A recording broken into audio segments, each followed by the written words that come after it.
সুপ্রিয় শিক্ষার্থীরা, তোমরা সবাই আশা করি ভালো আছো। আমিও আল্লাহর রহমতে ভালো আছি।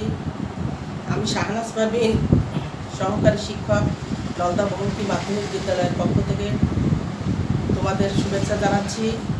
আজ আমি নবম ও দশম শ্রেণীর পৌরনীতি ও নাগরিকতা বিষয়ে আলোচনা করব। আমাদের আজকের আলোচ্য বিষয় হচ্ছে পৌরনীতি ও নাগরিকতা।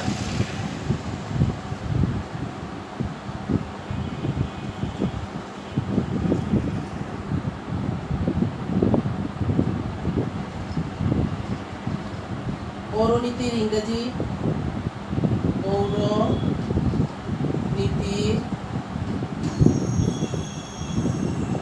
পৌরনীতির ইংরেজি শব্দ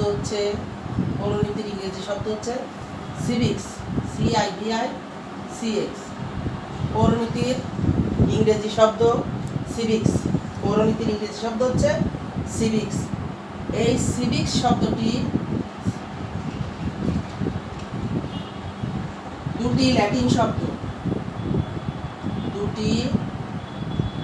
ল্যাটিন শব্দ সিভিস ও সিভিটাস থেকে এসেছে। পৌরনীতির ইংরেজি শব্দ হচ্ছে সিভিক্স। এই সিভিক্স শব্দটি এসেছে কি থেকে? দুটি ল্যাটিন শব্দ সিভিস ও সিভিটাস থেকে এসেছে। সিভিস অর্থ নাগরিক, সিভিস অর্থ হচ্ছে নাগরিক এবং সিভিটাস শব্দের অর্থ হচ্ছে নগর রাষ্ট্র। সিভিস শব্দের অর্থ হচ্ছে নাগরিক এবং সিভিটাস শব্দের অর্থ হচ্ছে নগর রাষ্ট্র। প্রাচীন গ্রিসে নাগরিক ও নগর রাষ্ট্র ছিল কেমন? অবিচ্ছেদ্য। প্রাচীন গ্রিসে নাগরিক ও নগর রাষ্ট্র ছিল অবিচ্ছেদ্য। ওই সময়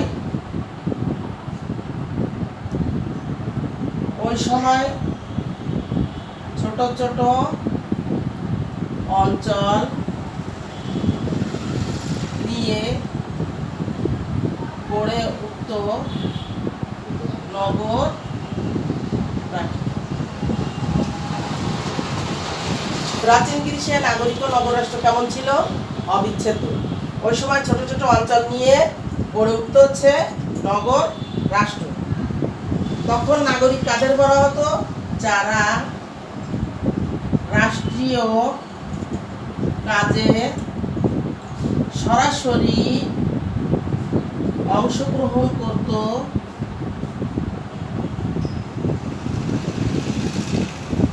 তাদেরকে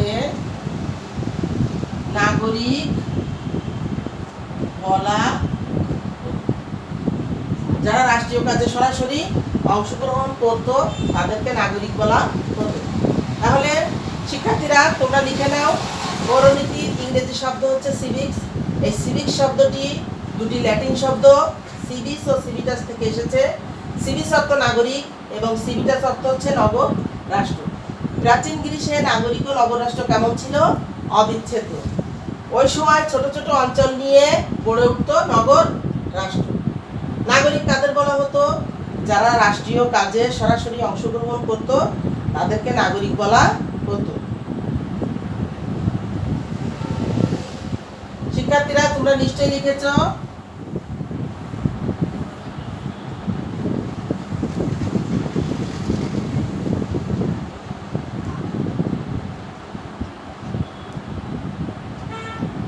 শুধুমাত্র পুরুষ শ্রেণীরা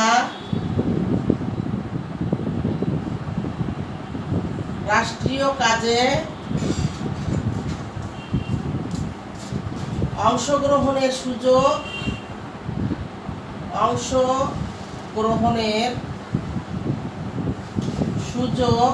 পেত। তাহলে কারা রাষ্ট্রীয় কাজে অংশগ্রহণের সুযোগ পেত? শুধুমাত্র পুরুষ শ্রেণীরা রাষ্ট্রীয় কাজে অংশগ্রহণের সুযোগ পেত। দাস মহিলা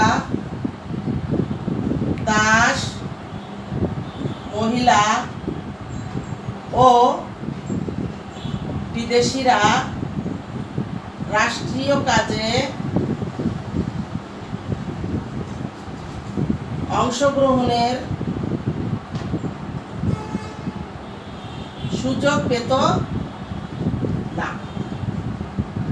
তারা কারা সুযোগ পেত? শুধুমাত্র পুরুষ শ্রেণীরা রাষ্ট্রীয় কাজে অংশগ্রহণের সুযোগ পেত এবং দাস মহিলা ও বিদেশিরা রাষ্ট্রীয় কাজে অংশগ্রহণের সুযোগ পেত না। ব্রিটিশ রাষ্ট্রবিজ্ঞানী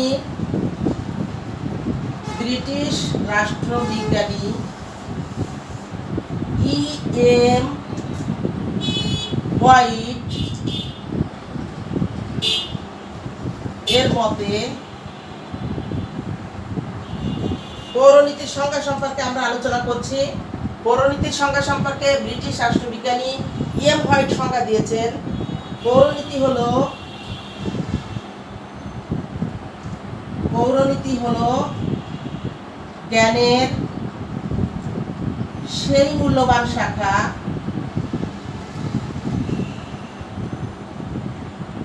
যা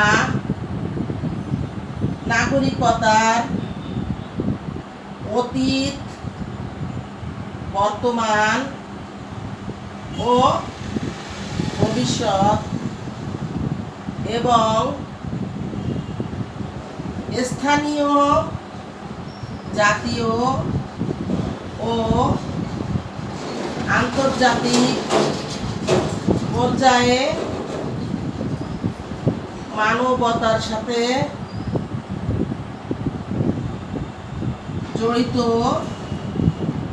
সকল বিষয় নিয়ে আলোচনা করে। পৌরনীতির সংজ্ঞা সম্পর্কে ব্রিটিশ রাষ্ট্রবিজ্ঞানী E.M. হোয়াইট বলেছেন যে পৌরনীতি হলো জ্ঞানের সেই মূল্যবান শাখা যা নাগরিকতার অতীত, বর্তমান ও ভবিষ্যৎ এবং স্থানীয়, জাতীয় ও আন্তর্জাতিক পর্যায়ে মানবতার সাথে জড়িত সকল বিষয় নিয়ে আলোচনা করে। শিক্ষার্থীরা, তাহলে আমরা পৌরনীতির সংজ্ঞা জানলাম।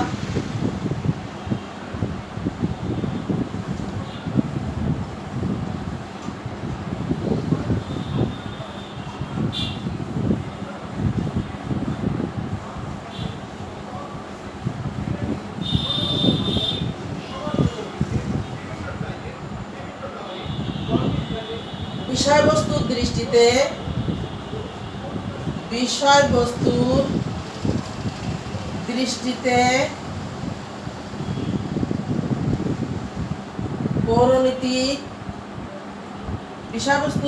দৃষ্টিতে পৌরনীতি দুইটি অর্থে আলোচিত হয়। বিষয়বস্তুর দৃষ্টিতে পৌরনীতি দুইটি অর্থে আলোচিত হয়। বিষয়বস্তুর দৃষ্টিতে পৌরনীতি দুইটি অর্থে আলোচিত হয়, যথা ব্যাপক অর্থে ও সংকীর্ণ অর্থে। বিষয়বস্তুর দৃষ্টিতে পৌরনীতি দুইটি অর্থে আলোচনা করা হয়, এক হচ্ছে ব্যাপক অর্থে, দুই হচ্ছে সংকীর্ণ অর্থে। পৌরনীতির বিষয়বস্তু আমরা এখন আলোচনা করব। পৌরনীতির বিষয়বস্তু। পৌরনীতি নাগরিকের অধিকার ও কর্তব্য। পৌরনীতি ও নাগরিকতা বিষয়বস্তু। নাগরিকের অধিকার ও কর্তব্য। নাগরিকের অধিকার ও কর্তব্য, পৌরনীতি ও নাগরিকতা। পৌরনীতি ও নাগরিকতার বিষয়বস্তু।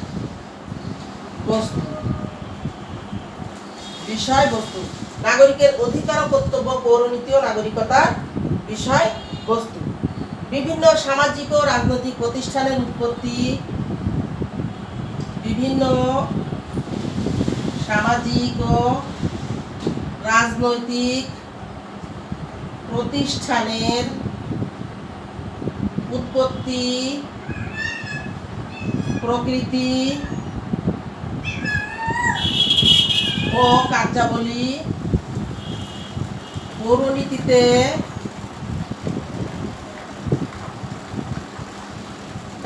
পৌরনীতি ও নাগরিকতা বিষয়ে পৌরনীতিতে আলোচনা করা হয়। বিভিন্ন সামাজিক ও রাজনৈতিক প্রতিষ্ঠানের উৎপত্তি, প্রকৃতি ও কার্যাবলী পৌরনীতিতে আলোচনা করা হয়। শিক্ষার্থীরা তোমরা নিশ্চয়ই লিখেছ।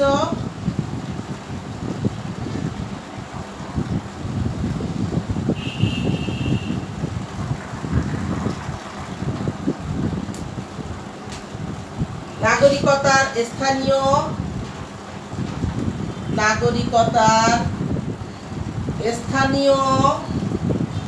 জাতীয় ও আন্তর্জাতিক বিষয় সম্পর্কে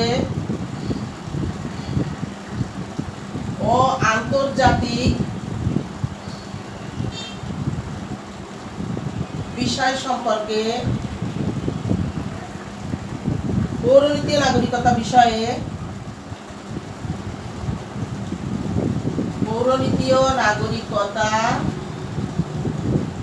বিষয়ে আলোচনা করা হয়। তাহলে পৌরনীতি কি করে? নাগরিকতার স্থানীয়, জাতীয় ও আন্তর্জাতিক বিষয় সম্পর্কে পৌরনীতি ও নাগরিকতা বিষয়ে আলোচনা করা হয়।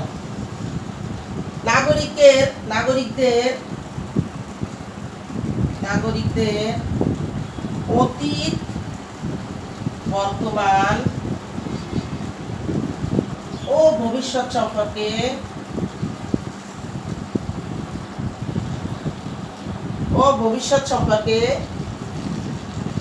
পৌরনীতি ও নাগরিকতা বিষয়ে আলোচনা করা হয়। তাহলে নাগরিকদের কি করা হয়? নাগরিকদের অতীত, বর্তমান ও ভবিষ্যৎ সম্পর্কেও পৌরনীতি ও নাগরিকতা বিষয়ে আলোচনা করা হয়। তাহলে আমরা পৌরনীতি ও নাগরিকতার বিষয়বস্তু জানলাম।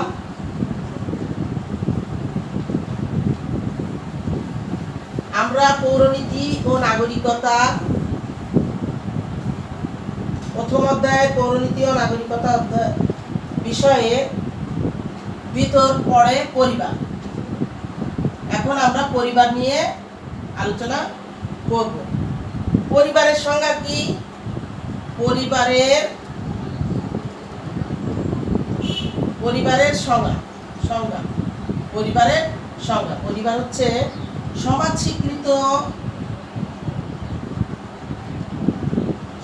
স্বীকৃত বিবাহ বন্ধনে আবদ্ধ হয়ে স্বামী স্ত্রীর একত্রে বসবাস করাকে পরিবার বলে। তাহলে পরিবার কাকে বলে আমরা জানলাম। পরিবারের সংজ্ঞা হচ্ছে সমাজ স্বীকৃত বিবাহ বন্ধনে আবদ্ধ হয়ে স্বামী স্ত্রীর একত্রে বসবাস করাকে পরিবার বলে। ম্যাকাইভারের মতে পরিবার কাকে বলে? ম্যাকাইভারের মতে পরিবারের সংজ্ঞা হচ্ছে সন্তান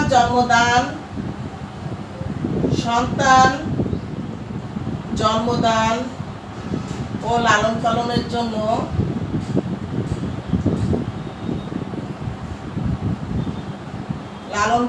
জন্য সংগঠিত ক্ষুদ্র বর্গকে পরিবার বলে। তাহলে আমরা পরিবারের সংজ্ঞা জানলাম। ম্যাকাইভারের মতে পরিবারের সংজ্ঞা হচ্ছে সন্তান জন্মদান ও লালন পালনের জন্য সংগঠিত ক্ষুদ্র বর্গকে পরিবার বলে। এখন আমরা পরিবারের শ্রেণী বিভাগ নির্ণয় করব।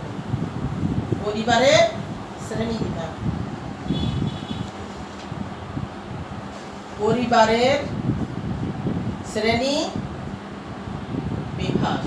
পরিবারের শ্রেণী বিভাগ।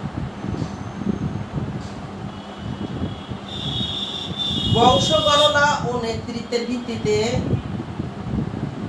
বংশ গণনা ও নেতৃত্বের ভিত্তিতে পরিবারকে দুই ভাগে ভাগ করা যায়। যেমন পিতৃতান্ত্রিক পরিবার, যেমন পিতৃতান্ত্রিক পরিবার ও মাতৃতান্ত্রিক পরিবার। তাহলে বংশ গণনা ও নেতৃত্বের ভিত্তিতে পরিবারকে কয় ভাগে ভাগ করা যায়? শিক্ষার্থীরা বলো, দুই ভাগে। যেমন পিতৃতান্ত্রিক পরিবার ও মাতৃতান্ত্রিক পরিবার। পিতৃতান্ত্রিক পরিবার কি? পিতৃতান্ত্রিক পরিবার। পিতৃতান্ত্রিক পরিবারের সন্তানরা পিতার বংশ পরিচয়ে বড় হয়। পিতৃতান্ত্রিক পরিবারে সন্তানরা কি হয়? পিতার বংশ পরিচয়ে বড় হয় এবং পিতা পরিবারের নেতৃত্ব দেন। তাহলে পিতৃতান্ত্রিক পরিবার কেমন? পিতৃতান্ত্রিক পরিবার হচ্ছে সন্তানরা পিতার বংশ পরিচয়ে বড় হয় এবং পিতাই হচ্ছে পরিবারের নেতৃত্ব দেন। আমাদের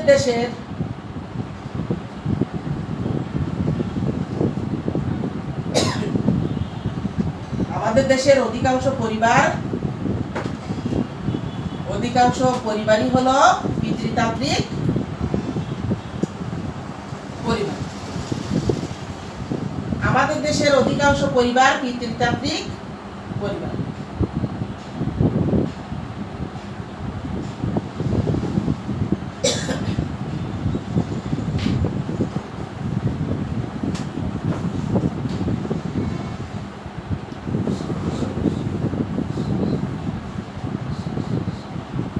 এবার হচ্ছে মাতৃতান্ত্রিক পরিবার। মাতৃতান্ত্রিক পরিবারের সন্তানরা মায়ের পরিচয়ে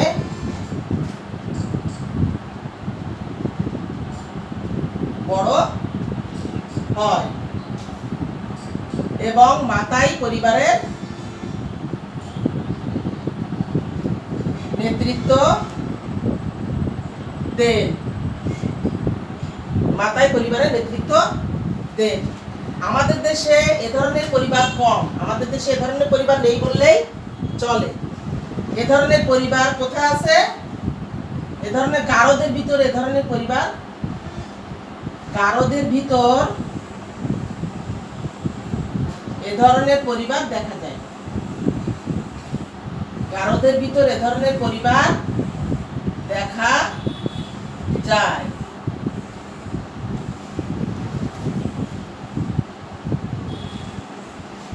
পারিবারিক কাঠামোর